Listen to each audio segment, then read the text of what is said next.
Assalamu alaikum wa rahmatullahi wa barakatuh. This is Najwa Husseini with Azadi News. Michelle Yeoh wants to reprise Aung San Suu Kyi role. U.S. Congress weighs sanctions on Burma's oil and gas.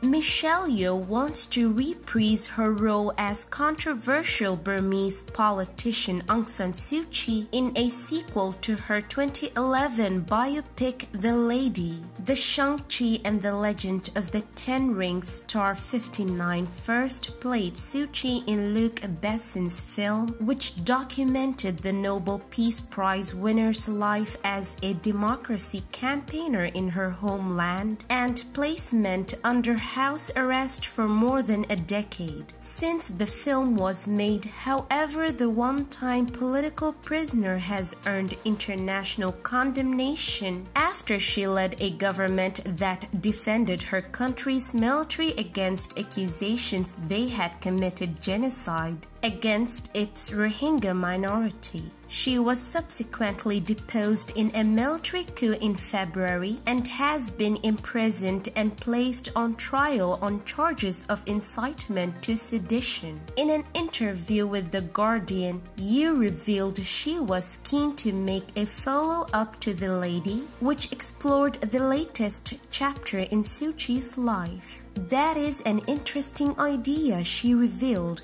Is there more of a story to tell? I think it's evolving as we speak. Asked about her reaction to seeing a real-life figure she portrayed as a hero being accused of ignoring genocide, Yeoh added, "I have been very disappointed and taken back." The star confessed that she's a big fan of doing sequels in general, as it means she gets to revisit projects she loved.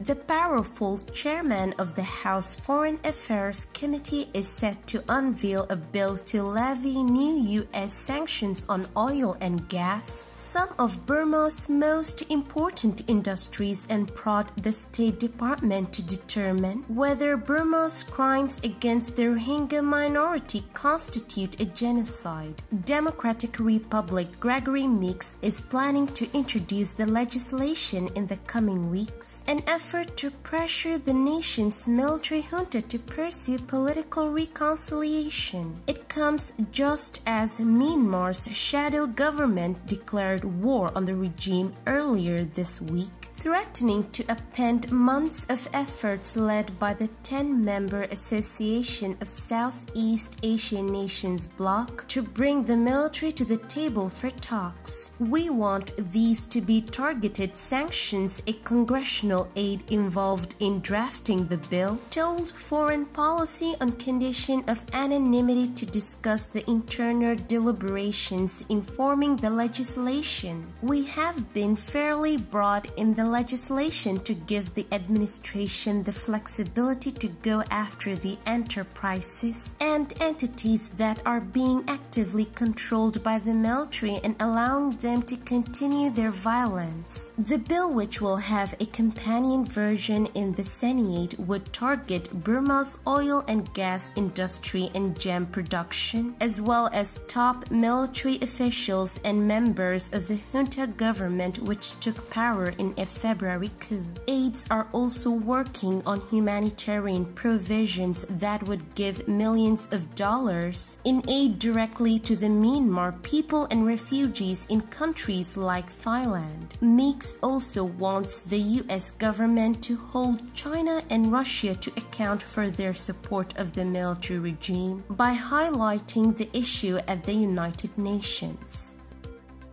This is today's news. To get more updates about Rohingya, subscribe to our YouTube channel and hit the notification bell. Visit our website azaditvnews.com and follow our social media accounts. Wassalamu alaikum wa rahmatullahi wa barakatuh.